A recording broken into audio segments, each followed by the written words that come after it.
to SoundBite Magazine. Hi, I'm Veronica from SoundBite Magazine. Today I'll be interviewing SONA from Boston, Massachusetts.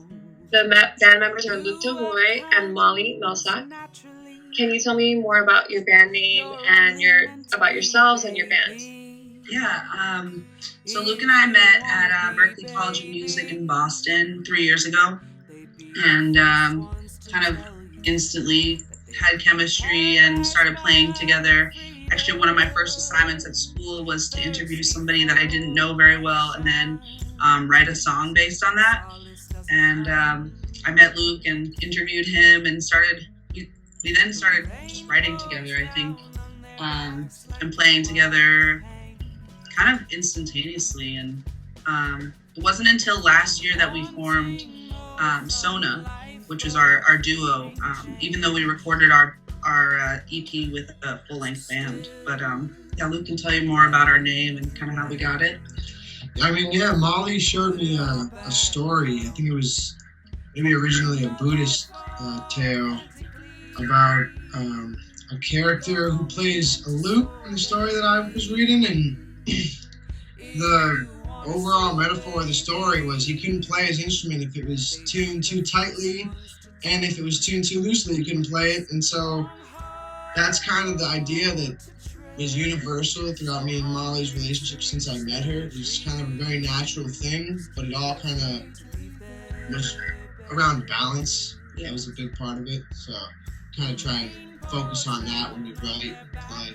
Yeah, and I think too that it carries over universally because we live in such a time where we're pulled in so many different directions. When I say you, I mean everyone. We have so much going on in our lives. We're distracted by so many things, and it's really hard sometimes to come back to a place of balance in all the parts of one's life. So we try to strive for that. Obviously, no one's perfect, but it's kind of a message that we go back to that we really relate to. And how do you disconnect? How do each of you help the audience disconnect from social media, from their surroundings, to listen and be in tune with your music? That's an interesting question because, with the industry that we chose, social media is such a necessary vehicle to get things out there.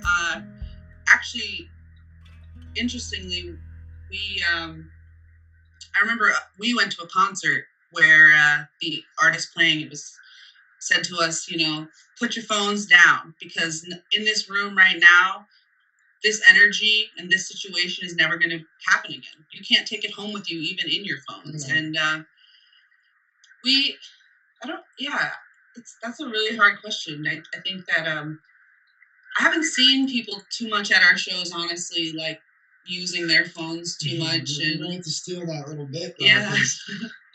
I still remember that moment when he told everybody to put their phones away, even though most people were still just holding up their phones. Yeah, and recording. It still meant a lot to kind of realize and observe that energy. It's more than just a video. Yeah.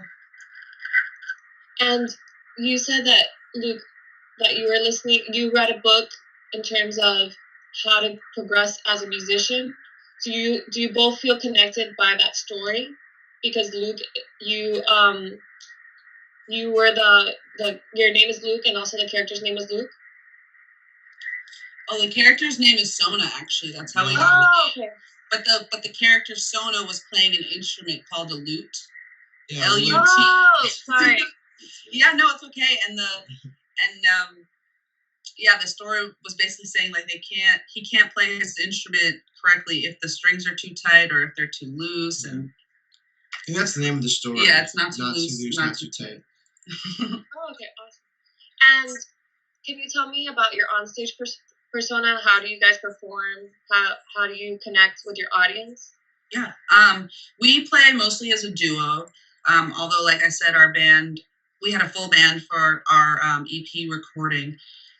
And so Luke will play guitar when we play together, and most of the time I sing the main melody and Luke will sing harmonies. But it's interesting because we don't look at it as like I'm the lead singer and Luke is the backup singer. We look at it as like the two parts are completely relevant and integral to the song. That's how we compose them.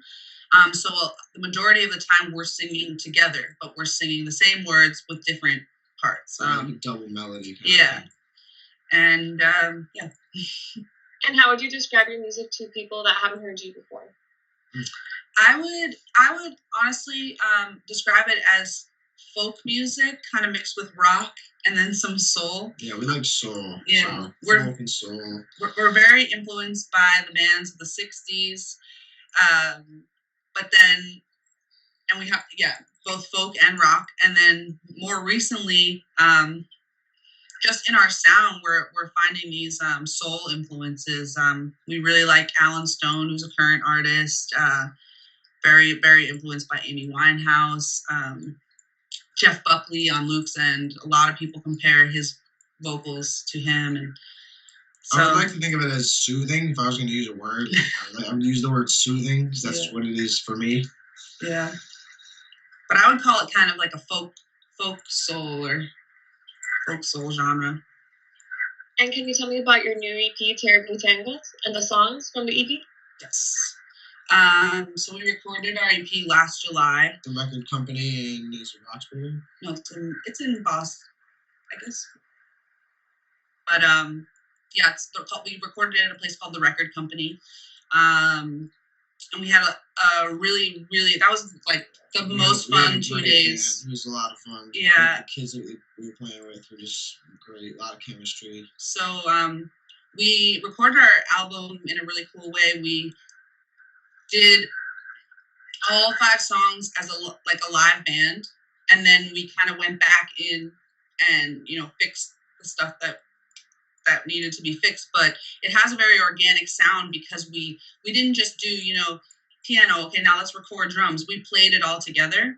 The only thing that we really overdubbed and re-recorded was Luke actually played rhythm and lead guitar on the album. So after we got all the tracks out, Luke went back in with an electric guitar and wrote some stuff, and played over all the songs. So we had it was Luke and I, and then we had a bass player named David Corboy, a piano player named Essen, and we had our drummer, Andrew Peck. And it was a really, really amazing process.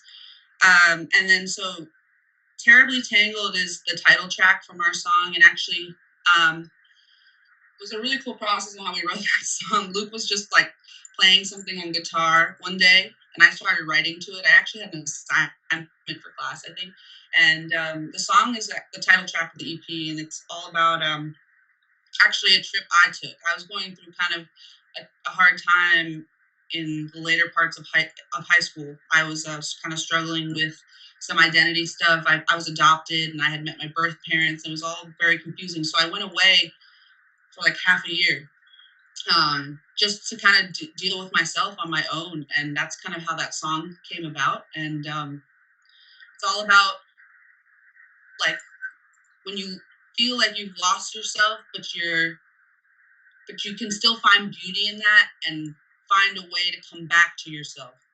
And sometimes that just means getting rid of everything around you and going back to zero. I don't know if you want to say anything else about it. No, that's it. And that's one of the songs I would use in the example of how we kind of go back to the idea of balance. Because, it's I've had a lot of philosophical moments in my life where I've thought about different kind of stuff, and it's hard to kind of put them all into one category. But if there was, balance is really how it all comes together, the good and the bad. You kind of got to push through, and the good parts are only good because of the bad parts. It's all a big circle. All connected, yeah. And you mentioned identity through music. How do you identify yourself in your music, and how do you project your identity through songs and through melodies?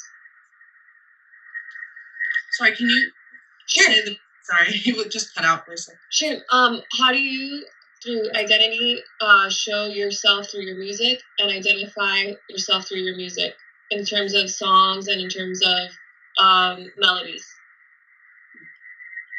Well, trying to see it together. We I think that in our songs, all we write about are experiences that we've gone through, and and I think in the songwriting process, Luke and I, like, we've come to terms with certain things just by writing the songs. I mean, we don't sit down ever and say, this is what we're writing a song about today. Or usually our songwriting process kind of goes, I don't know. When Luke picks up a guitar, he has endless ideas. They just keep coming. And when I'll find something that I really latch onto, and then my melodies kind of come from that. I really like to incorporate a lot of pop elements that I've learned at Berklee in terms of repetition or just things that I know the listener can hold on to while still kind of being true to myself, authentic to myself. And that kind of happens really naturally. And that's the best thing about writing music together, I think, is that it's never forced, and we're comfortable enough with each other in our flaws, in our, everything, where we can just kind of let that all out. And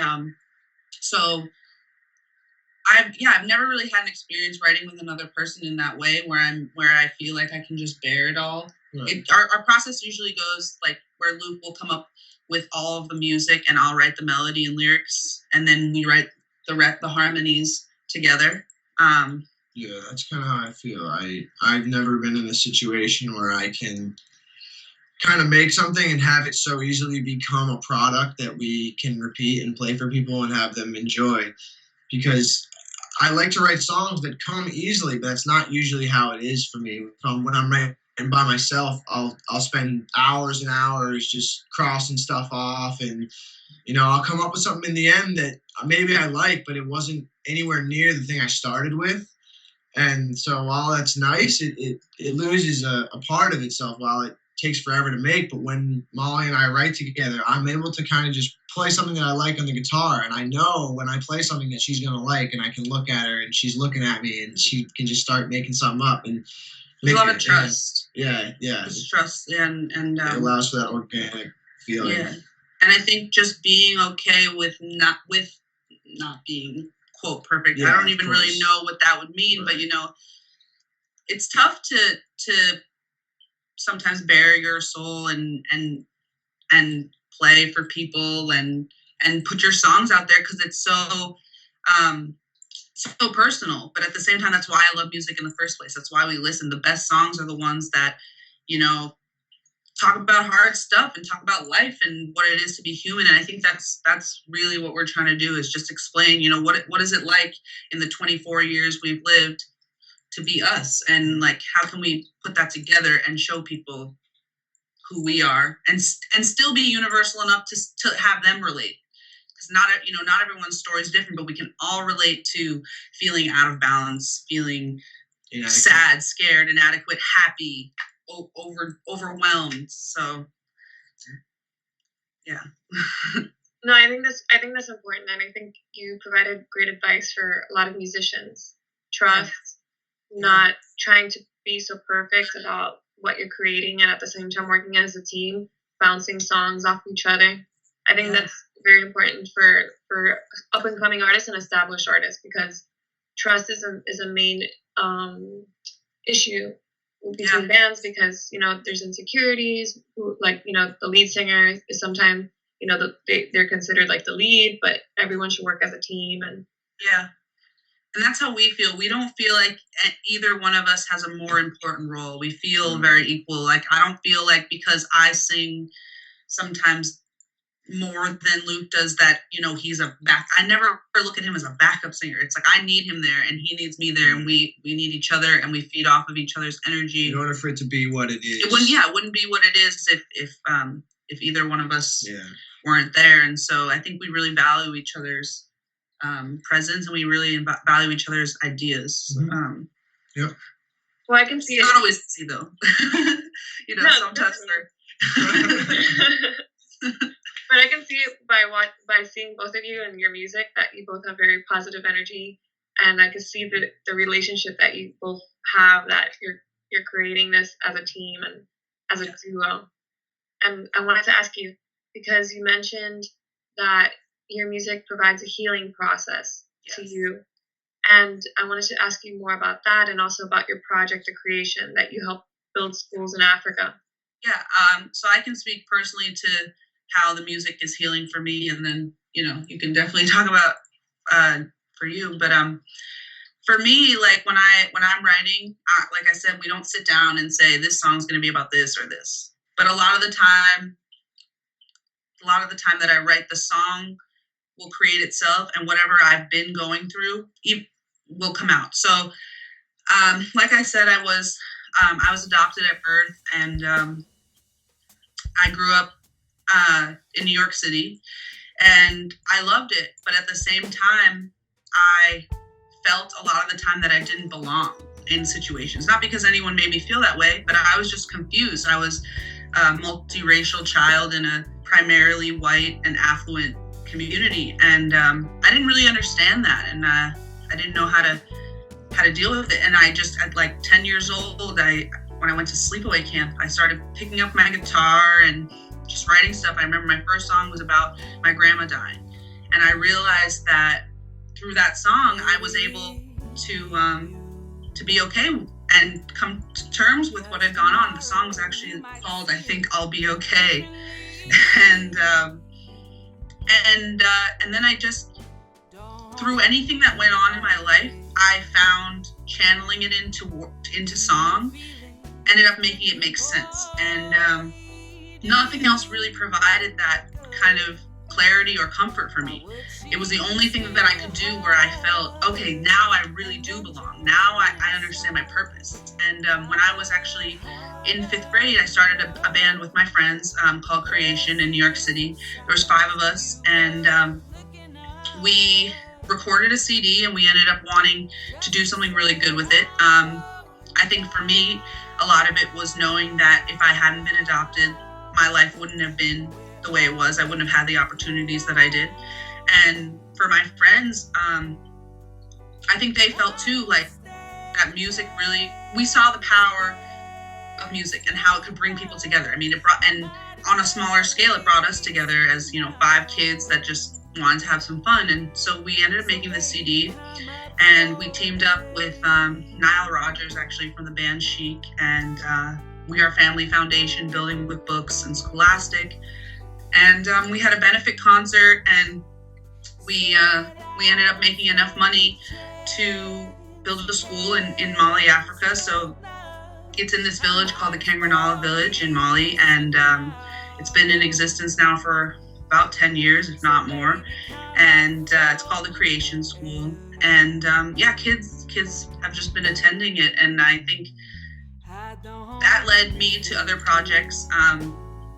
In high school, I did a project called IntelliJam, where we brought back a failing music program in Massachusetts. And Luke and I are actually working now on a project that we want to launch on a larger scale called Play It Forward.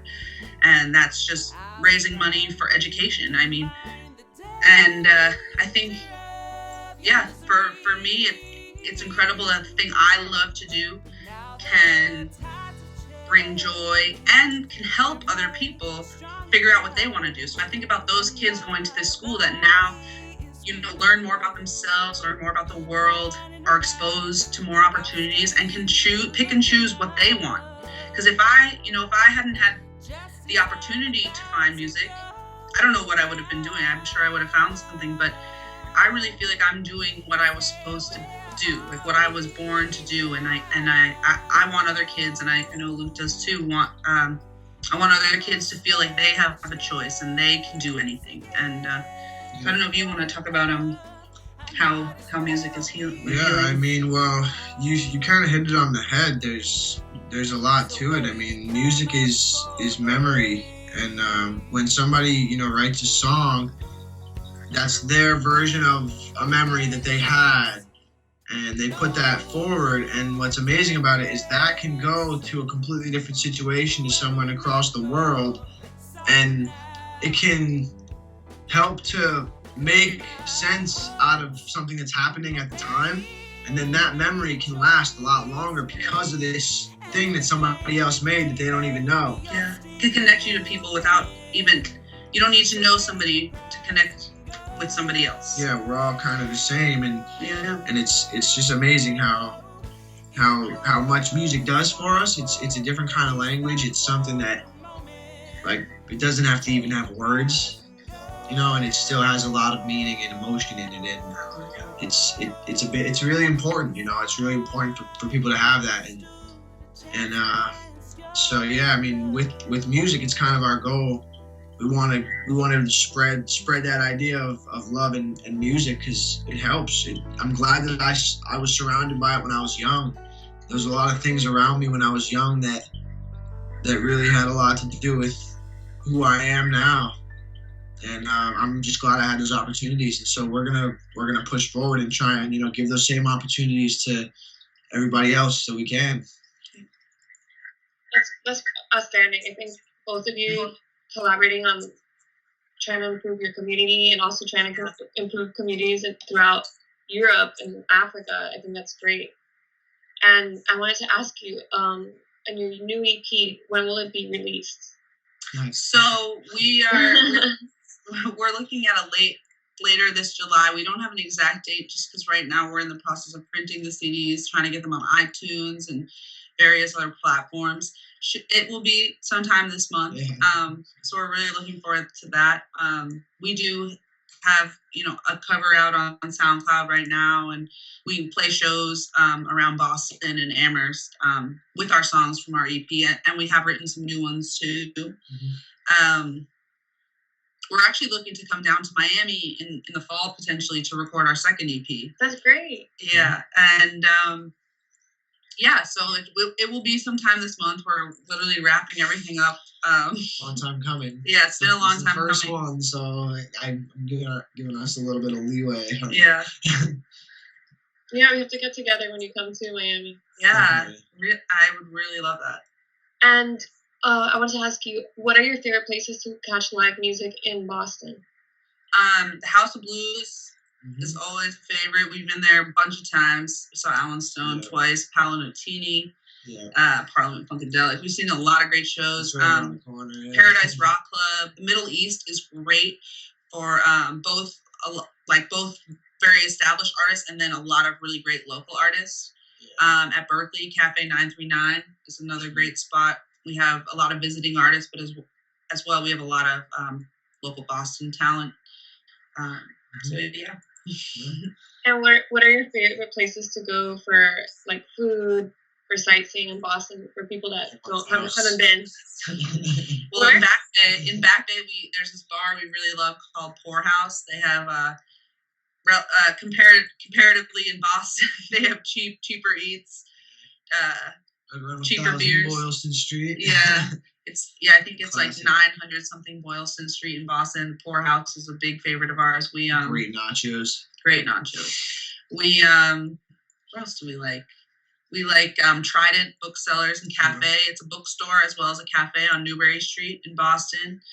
Where else do we also really enjoy food in Amherst. Amherst kind of raises the bar for us. So got great Mexican food here, and what else do we like here? We like diner, Kelly's Diner. Yeah, Kelly's, Antonio's. Yeah, Antonio's. Bueno y Sano. Yeah. We're foodies, so. True. And you'll like Miami. Miami, we love food too. Oh yeah, we actually went in January, and we went down to the food trucks. Oh yeah. And that was super cool. Yeah. We didn't know where we were like, can we get something at every food truck? That's why we're going back. Yeah. Yeah, just for the food and the beaches. Yeah. And can you tell me about the music scene in Boston? Is it like DIY, or are people more connective with each other? How is it? So it is pretty DIY. I mean, a lot of our friends put on like house shows in Allston. There's a lot of like this underground scene and basement shows. A lot of my friends and our friends have recorded full albums in their bedrooms, and yeah, there's a lot of people around there to help you out. It's very community based. especially I feel at Berklee. That was one of my favorite things about Berklee. Yeah. Everybody's good at what, everyone has a specialty. Everyone's good at something. Yeah. And it's really fun to collaborate together. That's why I think recording our album was so fun, because we had our friends as our musicians and they kind of brought our songs to life. We came into this room. Right. I remember our first rehearsal coming into the room, being really nervous that, we weren't going to mesh together or something. And, it was a little rocky at first, just trying to communicate and get everything together, but we got pretty tight pretty quick. Yeah, and it turned out better than I could have imagined. Our engineer was also a Berklee student, Moritz Braun. Yep. And our assistant engineers, we had Kelly and Nick, and our manager and producer Blake Sayer. So we have a lot of people in our corner, and I can say that for a lot of bands in Boston. Yeah, I mean, we know the importance in supporting local music, but yeah, sometimes it's difficult though. Yeah.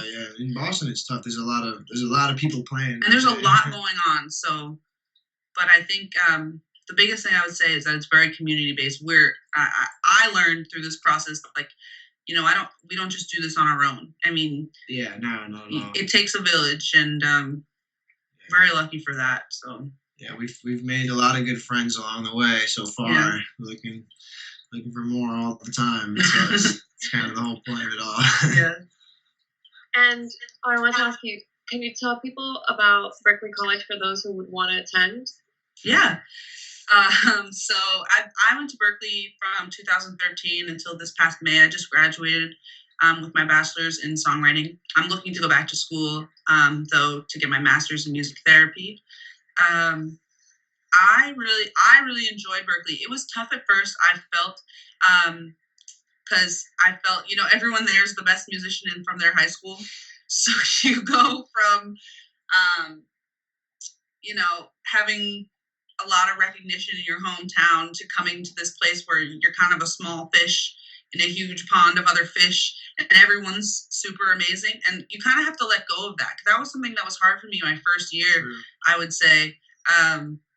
Was just trying to let go of the judgment of myself. I was a vocalist at Berklee, and so was Luke. And vocalists are out of like a million. Yeah, there's like the most vocalists and guitarists mostly at Berklee, and that was tough. But I really loved it. It taught me like why my songs sounded good. If to put it simply, like I would write all these songs and it was cool, but I didn't understand the process. And Berklee taught me the process of how did I compose those songs? Why do they sound good?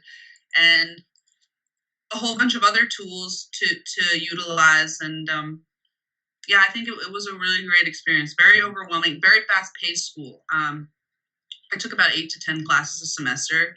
Berklee's not like a normal 3 to 4, 5 classes a semester. You really are taking a lot because you need to do the classes for your major, the classes that everybody needs to take. There's like a core set of classes, and then your liberal arts. So it's a lot, but but it was. I mean, it's like a music utopia. Like there's no better place. I want to say if you're shy, either don't go to Berklee or stop being shy.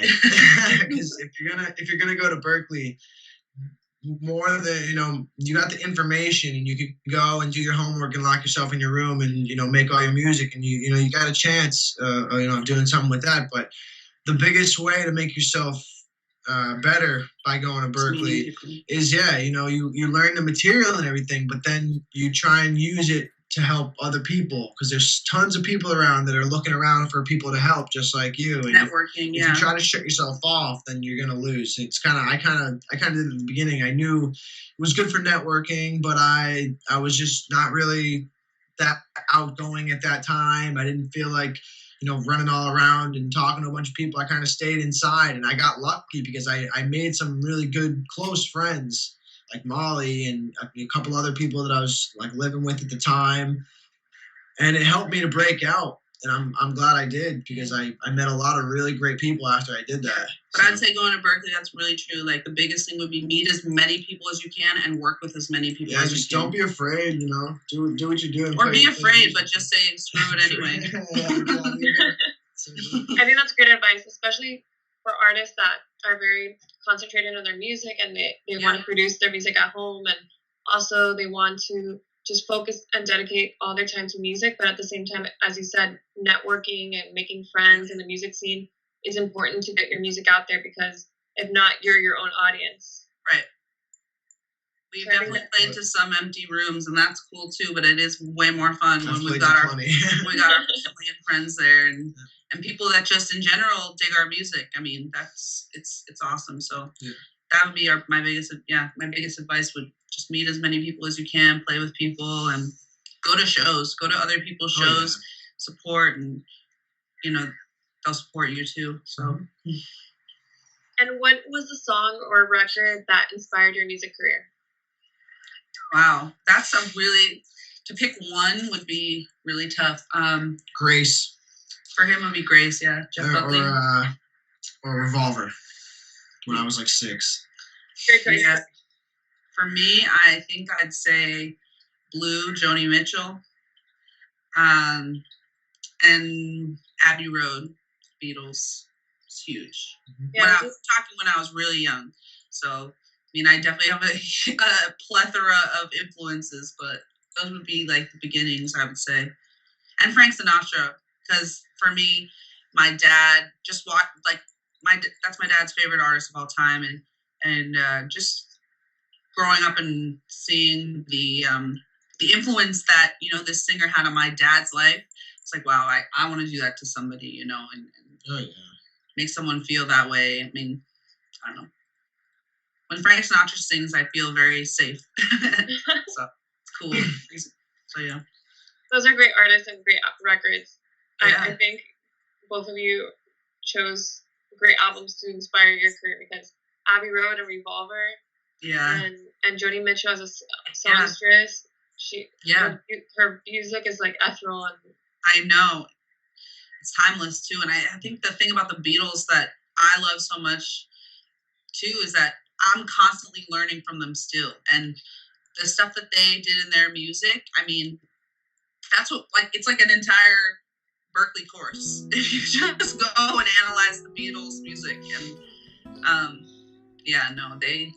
they're something. So it never dies. No. And Jeff Buckley as well. Like, I can see it in your vocals, Luke. Like Jeff Buckley, his voice was angelic, and there's nothing like it. I actually didn't hear of him until I was like 19 years old. I had heard of his name in passing, but I didn't know anything. I just didn't know. And then one time, my friend showed me a couple of the songs, and I hadn't really been singing like that before then. I only sang a little bit, and when I heard him, I kind of realized an avenue that I could take and I would be comfortable taking vocally. And so I kind of was able to find my voice a little bit around that. So very big. And my last question is, if you could give advice to a fellow musician, one sentence of something that you've learned so far in your music career, what would it be? Product. Want to have product. I would say, just record your songs. Write something, get it down so it lives forever. Because once you have it, you can hold it in your hands and it's real. Otherwise, it's still kind of just an idea. You can play a song, but next week you might forget how. And if you never recorded it, no one's going to be able to hear it. That's a shame. And just be open to opportunities and anything. I don't mean take any opportunity or I mean. Just keep yourself open. Don't close yourself off, and don't act like you're above anything. That's a huge thing, I'd say. And community. Yeah, community. That's great. No, I agree with you on both matters. I think it's important because even for me, like, I'm writing something and if I don't write it down, I forget. Yeah, of course. And you think you'll remember. That's the thing. I will never forget that. That was, too cool or too important. Yeah. And that's just like a thing in life. So definitely get it down and write as much as you can. And even if it's not coming out, sometimes I don't know what to say or where I'm going with something. But even if, you come up with a melody and start singing and something comes out, just go with it, even if it sounds silly. So you can always go back later and edit, and you can change. Nothing's permanent. You can change anything. So until you release it, I guess. But yeah, even then you can go back. Remix. Yeah. But thank you so much for spending the time with me, and good luck on your show tonight. Yeah, we really enjoyed this. It was really cool, and thank you so much for reaching out to us and listening to our music. And yeah, I'm looking forward to meeting you in Miami. We'll meet up when you guys come to Miami. Yes, definitely. And if you want to play local shows, I recommend in Miami Churchill's Pub, Wood Tavern, Gramps, and there's also places in Broward that support local artists as well, and artists coming from on tour. Oh, awesome. And where can people find your music? On SoundCloud. Oh, sorry. No, I'm sorry. Where can they find their music and your EP? Okay, so our Facebook page is just facebook.com/SONA Entertainment, and our SoundCloud is soundcloud.com/SONA Music Group. Right now we have our cover up there, and both our EP will be on SoundCloud. You can find the links to it from Facebook. It will be on iTunes, Spotify. So sometime this month. Yeah, and so people can find it there. Check out our page in the meantime. We've got some stuff up there, some photos. We got our cover, and so shouldn't be able to miss it once it's out. We'll be posting it everywhere. Yeah. That's great. Thank you so much for spending time with me, and thank you. Have a great show tonight. Thank you. We're looking forward to it. Bye, guys. Bye.